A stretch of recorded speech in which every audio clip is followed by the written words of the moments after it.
Is your mobile internet not working or slow? I'll give you some steps to do.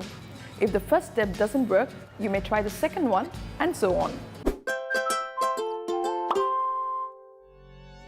Check if you have enough balance. Make sure your Wi-Fi is off and mobile data is on.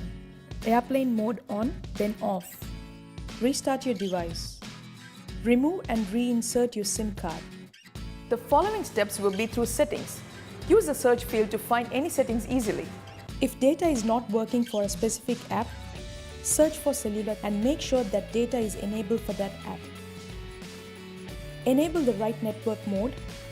Again, search for cellular. Select 4G. Research your network settings.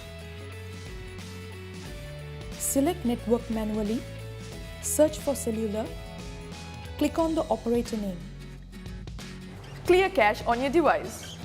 First, clear Safari cache, clear history and website data. Then clear apps data. Search for storage. Select an app that's taking up a lot of space. Click on it. Delete app. Then you can reinstall it from the App Store. Reset all settings. Make sure you're using the latest software. Erase all content and settings. Backup your data first.